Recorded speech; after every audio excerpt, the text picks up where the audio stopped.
Ah, andito ka naman na pala si Mang. Nakasingil ka na ba? May patay na naman pala. Kaya nga madam nagrereklamo na nga po yung ibang sinisingil ko. Dapat daw kasi madam may age limit dyan, tsaka dapat may resibo, at tsaka wag na daw dapat sinasali yung mga may sakit na. Ay, ewan ko ba? Magbigay na lang sila pag gusto nila, hindi yung nagrereklamo sila. Buloy nila na lang yun kakukuripot nila. Ay, sa nga pala si Mang, may nagpunta na bang 3 dito yung suki ng mga barangay? Wala pa naman po nagpupunta. Ay, ito na pala si Kuring madam. O ano, Lupon? Kamusta yung 3? Meron kayang ibabayad sa akin yung mga yon? Ay, hintayin muna natin sila.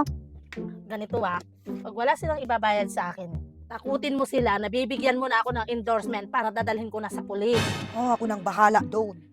O eto, kunin mo, pang merienda mo.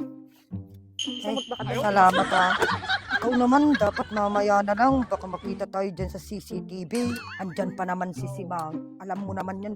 Ganyan yan. Andyan na kaya sila? Oo, andyan na yun. Alam nyo naman, atat maningil yun. Hoy, mamaya kayo pumasok. Umupo muna kayo dito. May pinag-uusapan lang dun sa pinagpag-harapan ninyo. Nakakabahan ako.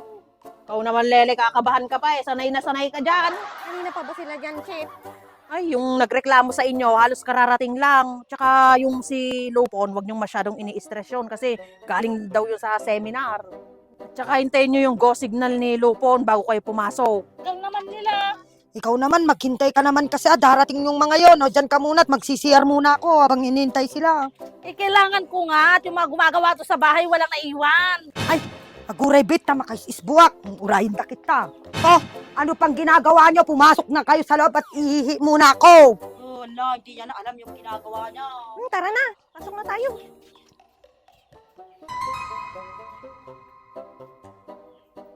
Ang gitarup-rupa yun, ayusin nyo. Hindi umutang kayo, matikas na tirupa yun, nasaya kayo. Yung mga pambayad nyo sa kanya, ilabas nyo na at ibigay nyo na. Nagmamadali ako ngayon dahil maraming trabaho dito sa barangay. Magpapauna pa lang po sana kami Lupon. Ano? Wala kayong buong ibabayad sa kanya? May Wala pinirmahan kayo dito. Eh, yun lang naman kasi nahanapan namin eh. Oh, paano yan? Magpapauna lang daw naman sila.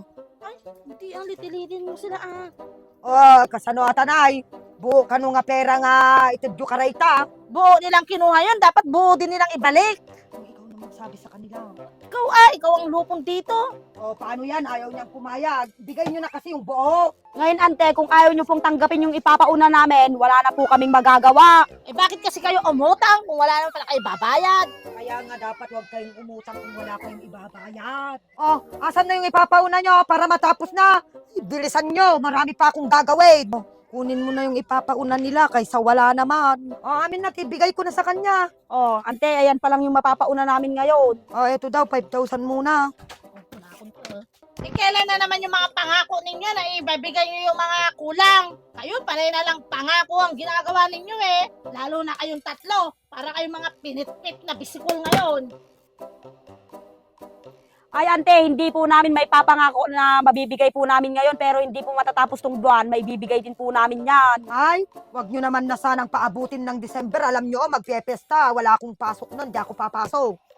Kasi kasumata lupon, dapat naala na maala kay pera kita. Sige, sakbahala. Si kayumot kami, naggagaling kayo nga magbutol pa. Nako, nagsakit kayo mo lang ulo. Tagal naman lumabas yung lupon na yun. Uy! Ano, natakot mo ba? Ay, apay madikmawang click agad din, naggagaling dangag sa tingnan mo nga ang ganda pa tong outfitan ko, pinapa-stress nila ako. Kaya ikaw, kahit na anong makaawa nila sa'yo, wag mo na silang pautangin. Ganyan din yung ginagawa nila.